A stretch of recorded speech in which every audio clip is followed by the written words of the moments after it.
Hi, Olivia. It's good to see you. My name is Elizabeth.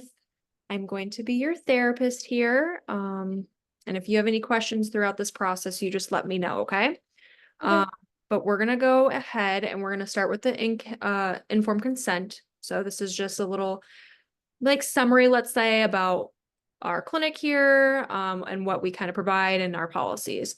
So I know you kind of already reviewed it and filled it out, so I appreciate that. But just a little rundown of our clinic. We do have student therapists here at our clinic. Everything is also videotaped, so there is going to be cameras in the clinic.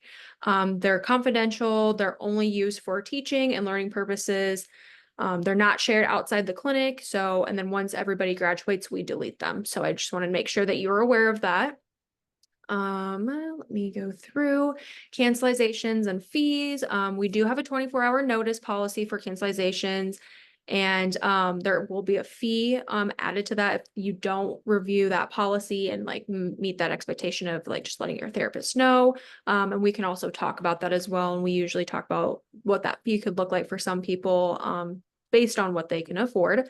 HIPAA, I know you've already read it and I've already read it as well, but just between us and other therapists here at our clinic, we also acknowledge that everything that you say is confidential. Anything that you share with us, whether that's on your form or anything like that, that you and I both fully understand that you both, that you have consent to everything and everything regarding the information you give us is protected. Um, Confidentiality, same thing, kind of just letting you know that we are not allowed to disclose any information. Any sessions that are recorded or viewed, obviously they are for teaching policies and expectations only. We're very clear on responsibilities for the patient and for the therapist here ourselves. I do want to also state that I am a mandatory reporter. So if you are in danger of yourself, others, or elderly abuse, I do have to report it. I do just want to make that clear, just so I'm very upfront with my clients that if there's anything that I feel that needs to be reported, I need to go ahead under my oath as a therapist. I do need to report that to DHS. That way everyone and yourself is safe. Um, like I said, any records or anything are mandated to keep safe, and we keep those locked up here. And you've already initialed it. Everything is also for research. And when I mean research, meaning like we use it for teaching purposes and things like that. I just want to make sure we are good on that. If you're sick or anything and you want to wear a mask, that's totally optional to you. Telehealth, we do have electronic communication here, where we provide therapeutic technology where we can, do telehealth over like a Zoom call or anything like this. So we can do that as well if you're optioned to do that. The same things apply to confidentiality and HIPAA. Everything is the same and protected information on that. Um, just a non-recording agreement. I see you signed that, so I appreciate that. Just making sure you're not recording yourself. I know we record here, but it would be kind of it's a strict policy here about recording. We just don't want our patients recording and using that in any way that would not be purposeful or against anybody's harm here. We do have a sliding fee scale. We can go over the good estimate too if we needed to. But here we do have a sliding fee scale where we kind of meet people where they can afford therapy, where the highest could be $30 or whatever you can afford, or the lowest could be $2.50. But we can also talk about that at the end of session if needed to be. And if you have any questions throughout while we're going through this, please let me know. All right. We're going to do your biopsychosocial assessment. So I see that we've kind of reviewed everything. So I'm just going to go through and ask you a few questions. So are you feeling a decreased interest in pleasure activities? And the questions would be never, rarely, sometimes, or frequently. And then, can you repeat the question one more time? Yeah. So the question is, I am feeling a decrease of interest in pleasurable activities. I would say sometimes. And for how long? Um, Probably like a couple days. Okay. Socialization and loneliness. Um, I would say sometimes. And for how long? Like a day, maybe. Okay. Suicidal thoughts. I would say sometimes. Okay. And for how long? Um, I would say like maybe a day or two. Okay. Any bereavement of feelings of loss. Never. Okay. Changes in sleep. Rarely. Okay. Normal daily tasks require more effort. I would say sometimes. And for how long? Um, like a day. Okay. How about sadness, hopeless about the future. I would say sometimes. And for how long? Um, Probably like 2 days. Okay. Any excessive feelings of guilt. I would say rarely. Okay. And low self-esteem. Sometimes. And for how long? Um, Maybe like a day or two. Okay. Now we're going to go to what you're experiencing. So I'm experiencing frequent worry or tension. Mm, Sometimes. And for how long? Like a day or two. Fear of many things. Um, I would say probably rarely. Okay. Discomfort in social situations. Sometimes. And for how long? Um, I feel like it's just when I'm in the situation, so like maybe a couple hours. Okay. Feelings of guilt. I would say rarely. Okay. Any phobias, so like unusual fears about specific things. Um, I don't think so, besides like I'm terrified of heights. Okay. So would you put it like maybe in a never or rarely? Maybe like rarely. Okay. And how for like how long, if you had to think? Um, Probably just like in the moment, so like an hour or two. Okay. Any panic attacks such as like sweating, trembling, shortness of breath, heart palpitations. Panic attacks sometimes, like I would say, yeah, like shortness of breath and stuff. Okay. Like, But for how long? it usually only lasts like an hour or two. Okay. So kind of in the moment for say. Yeah. Okay. Recurring distressing thoughts about trauma. I would say never. Okay. Any flashbacks of a traumatic event or trauma. I would say never. Okay. Avoiding people and places that are associated with that trauma. Never. And nightmares about traumatic experiences or trauma. Never. Okay. Now we're going to do the I notice. So I noticed I am angry, irritable, and hostile. Um, I would say, I mean, rarely, but like sometimes irritable. Okay. And for how long? Like if you had to put a timestamp on that. Probably like a couple hours to like a day, depending on the situation. Okay. Um, I've noticed I feel euphoric, energized, highly optimistic. I would say rarely. Okay. I have racing thoughts. I would say rarely. Okay. I need less sleep than usual. Never. I am more talkative. I would say rarely. Okay. And now for how long would that be? Um, like maybe in a social situations, like maybe a couple hours. Okay. My mood fluctuates, so it can go up, it can go down, or stay the same. Yeah, um I would say pretty frequently my mood changes, I feel like. And how long has that been like that or going on for? I think that's been going on like probably the like I've noticed it the most like the last month or so. Okay. Um, and then we just have a few more boxes real quick. So I have memory problems or trouble concentrating. I would say never. Okay. Trouble explaining myself to others. I would say never. Okay. Problems understanding what others tell me. Maybe rarely.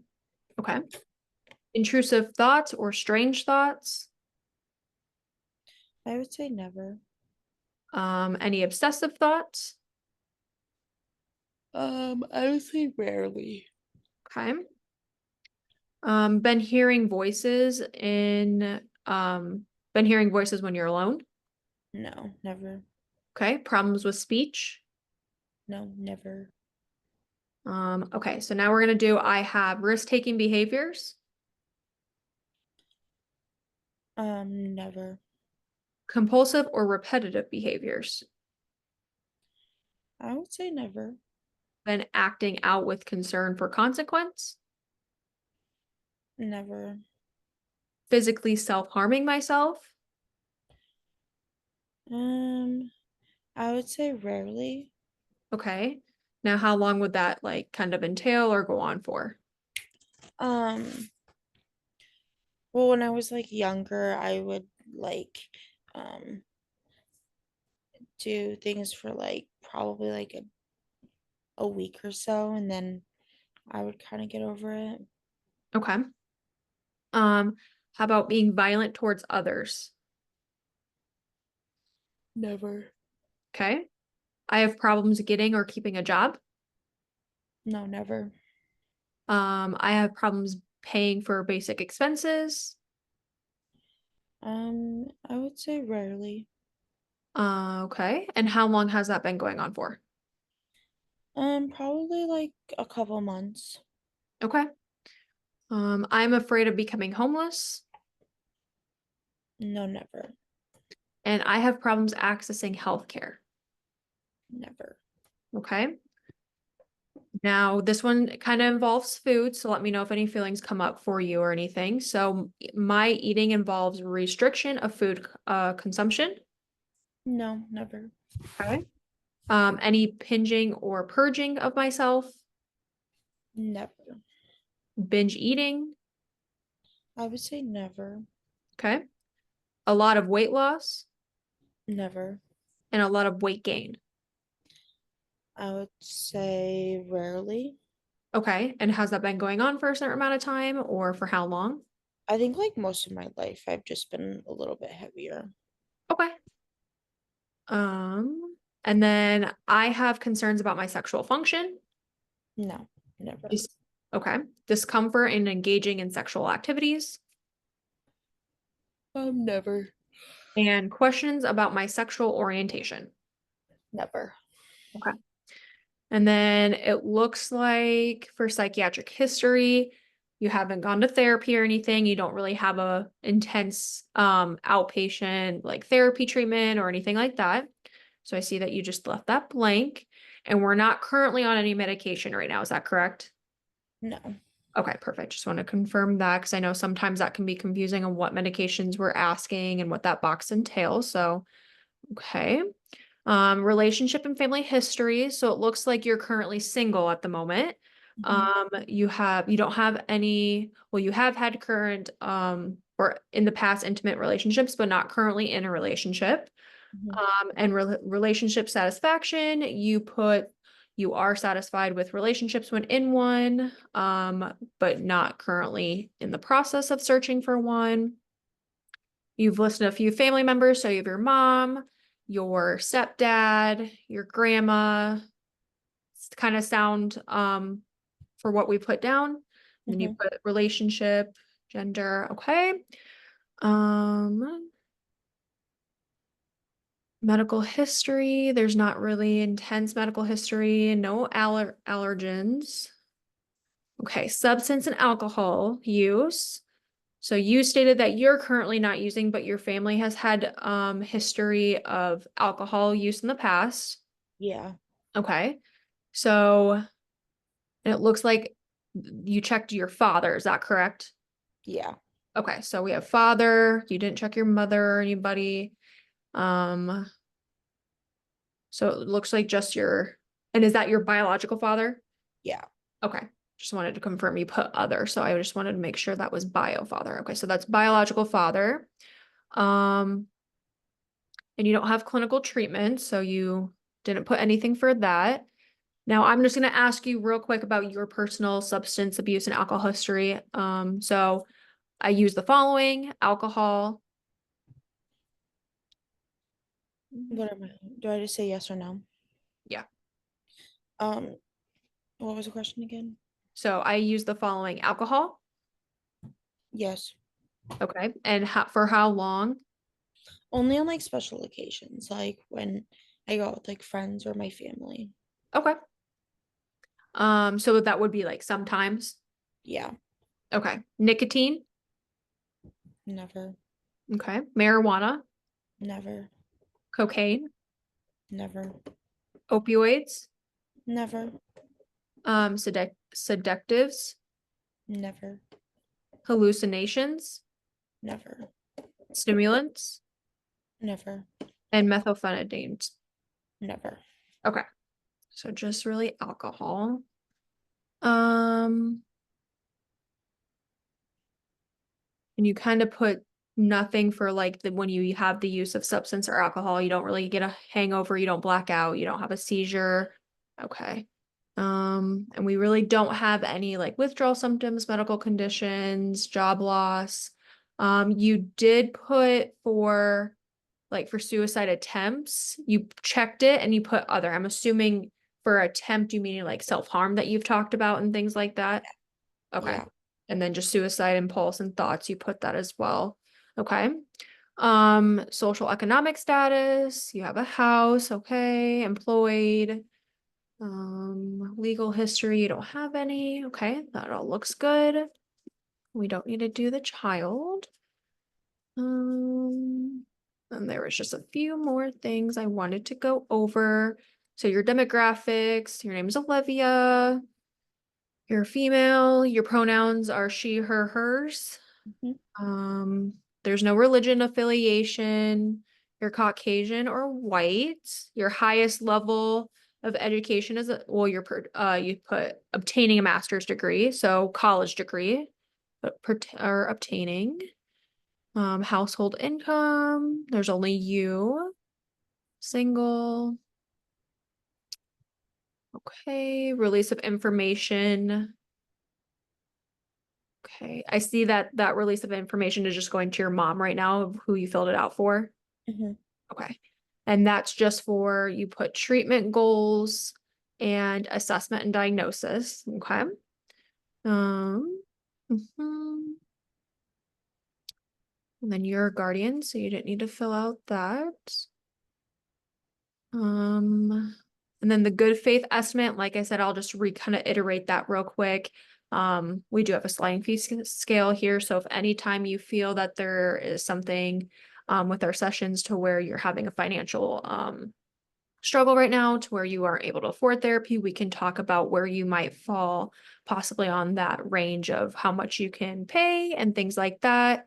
Um, and I'll always kind of bring it up just in case if we ever, need to or anything, or if some maybe I forget or you forget, but just so you're aware that um, you're still access to therapy even through financial struggles. Okay. We're gonna go into our next one is we're gonna do some screeners real quick. So these screeners are just more so of gauging towards drug and alcohol screenings and more suicidal screenings just to kind of narrow down where we're kind of feeling for things. So you've already put your name. So the first one is the Cage Aid. So that's the drug and alcohol screening. So I'm just going to ask you a few questions. They're just yes and no, kind of brief and short. And then I'll just kind of score them for you real quick. So have you ever felt you out to cut down on your drinking or drug use? No. Okay. Have you ever been annoyed of people criticizing you for your drinking or drug use? No. Have you ever felt bad or guilty of drinking or using drugs? No. And have you ever had or thoughts or feelings of drinking or doing drugs the first thing in the morning to steady your nerves or get rid of a hangover or any eye openers? No. So you scored a 0 on that since all of them were no. So now we're gonna do, since you're not in a relationship, I'm just gonna do more so partner violence or just violence in general for anything. So like that could be mom, dad, anything like that, just to kind of get a gauge of things. So we're just gonna say, does anybody physically hurt you? No. And these are never, rarely, or sometimes. Never. Okay. Have you had anybody threaten to harm you? No, never. Okay. Has anyone insulted or talked down to you? No, never. Okay. Or scream or curse at you? No, never. Okay. So that was a 0 again. And now this is our mental health screening. This is just talking about certain diagnosis or several mental health illnesses that we might see here at our clinic. They're just yes or no answers again. So has the patient ever identified being diagnosed with schizophrenia, No. paranoia, or any other psychotic disorders, No. bipolar disorder? So that could be hypomanic, manic, depressive, or mixed. No. Schizoaffective disorders such as bipolar or major depressive, No. and personality disorders like borderline, antisocial, narcissistic. No. Okay, that's a 0 again. Okay, so now we're gonna do the Columbia Suicide Severity rating scale. So this is just getting suicidal ideation feelings, seeing what we kind of bring up. These are just going to be yes and no answers, and they're gauged towards the past 3 months. So have you ever wished you were dead or wish you could go to sleep and not ever wake up? Yes. Okay. Have you actually had any thoughts of killing yourself? Yes. Okay.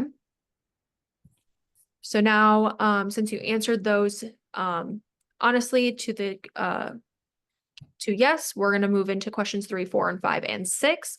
So, question 3 is, have you ever been thinking about how you might do this? So do you have a plan, or do you kind of talk to yourself of how you would do this? Yes. Okay. Have you had these thoughts and had some intention of acting on them? No. Okay. Um, have you ever started to work out or worked out the details on how you would kill yourself or have an intent to carry out this plan? No. Okay. And have you ever done anything or started to do anything or prepared to do anything to end your life? No. Okay. Let me score that real quick. So it kind of looks like we're falling in the moderate risk. You don't have any plans or intent to do anything. You haven't attempted physically in the past, more just of the self-harm kind of thoughts and prompts of that. So let me, okay. So we got that. Alrighty.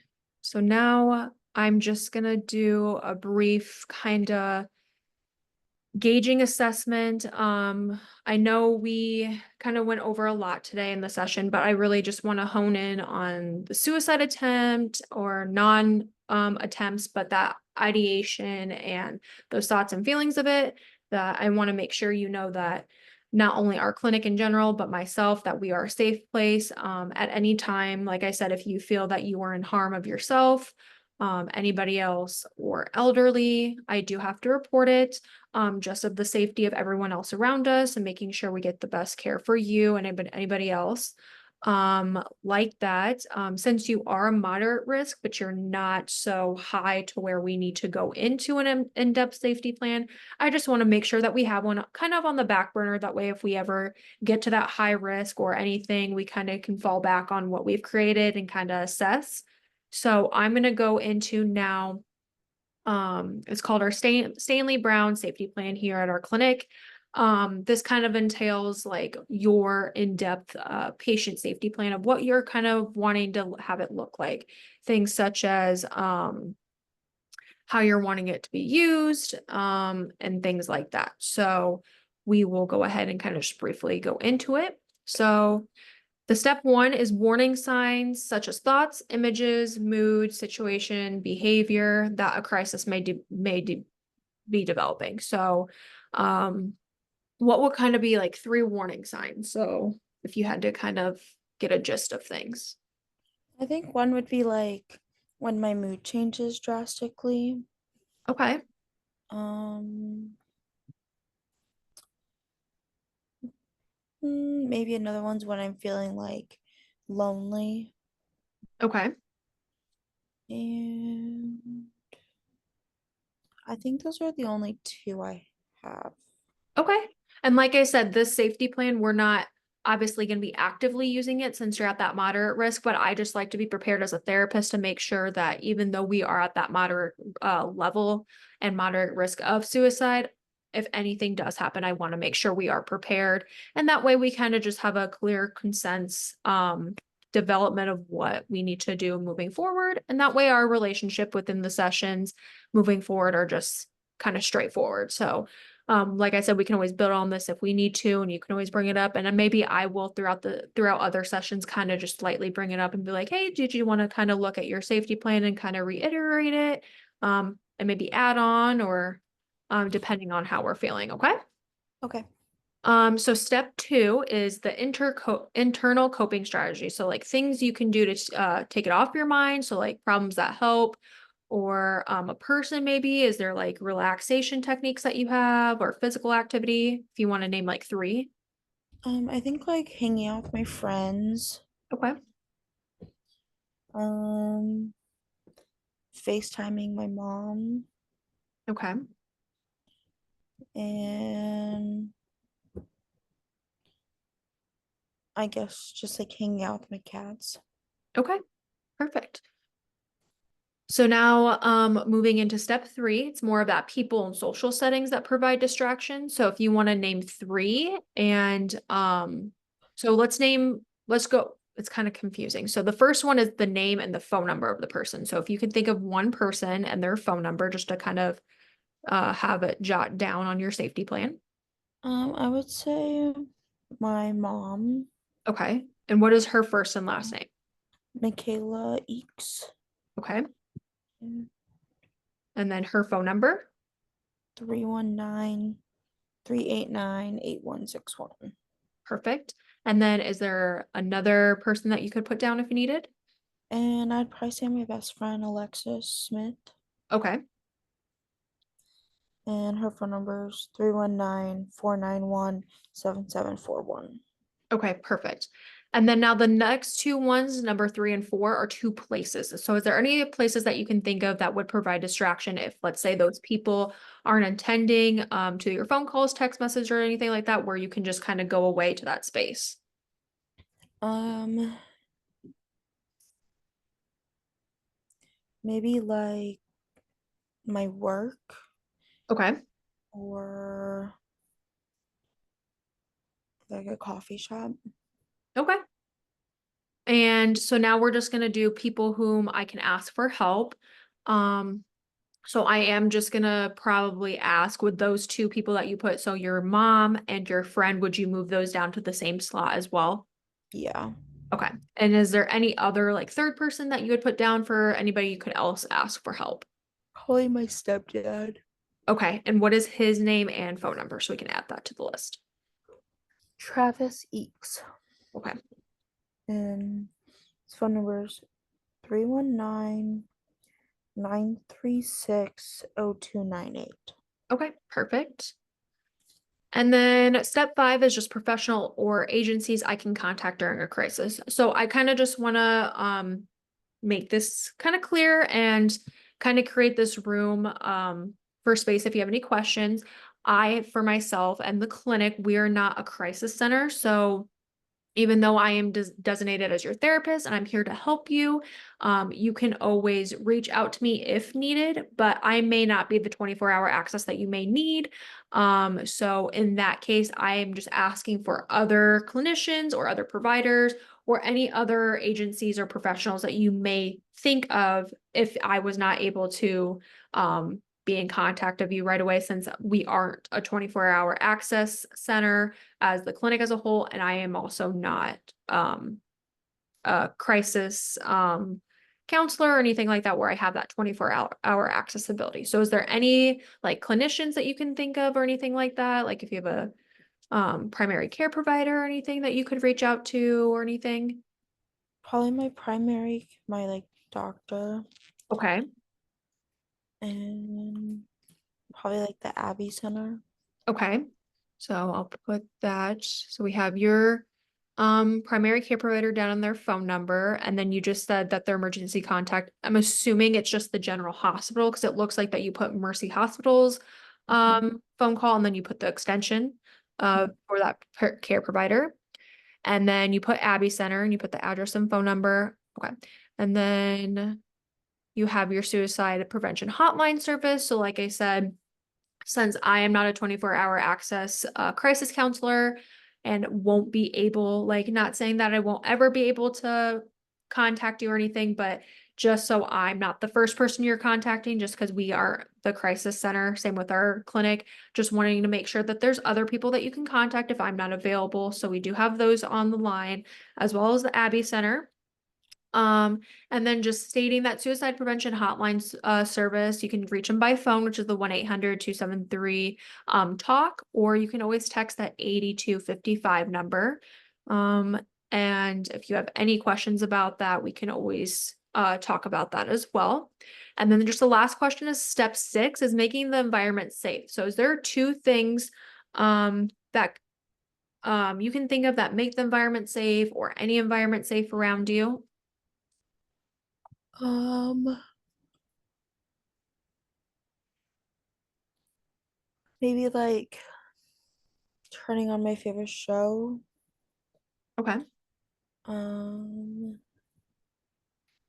and I would say making sure like the space I'm in, my cats are there. Okay. So making sure some type of animal, preferably your cats, would be there. Mhm. Okay. And then just this is like kind of a question to yourself. It's not really a question towards the safety plan as what we're kind of assisting here. But the one thing that is most important to me and worth living for is what would you kind of put there for like a statement or I would say my friends and family. okay. Alrighty, perfect. All right. So do you have any questions about anything that we went over? Any of the screeners and why we did them? Any of the questions and why I answered or why you answer them and why we went over them? Why we created the safety plan? Anything like that? No, I don't have any questions. Okay. So I do want to reiterate again, any of the recordings or anything that we have, this is always going to be used for educational purposes. And like I said, anything that is over, I think it's a couple of years. I want to say it's 2 or 3 years. We always delete it. So anytime any people graduate and they're done using these for educational purposes, we just delete them. So I just want to make sure that you're aware of that. Same with videos or recordings in the sessions, in the clinic, anything like that. And anything that we say, so any documentation or assessments that we do, it's only going to be between me and you. I will be using them for our treatment or for your treatment along with the process that we'll be doing. To see where we kind of align. And also I do have a supervisor that's gonna be alongside helping me, just so I can get, the right care for you and make sure I'm doing everything with no harm. But I just want to make sure I reiterate that and we will go ahead and just kind of begin. And I'm gonna ask Kind of what brought you in today? Um, just like going up and down so much, and I think it's just becoming like too much. Okay. And So when you say it's been a little too much, kind of what are you feeling when your mood's going up and down? What are we I feeling when that happens? I get like really sad really fast. Um, and then when I'm sad, it kind of takes a while to get my mood like back up. Um, and that kind of like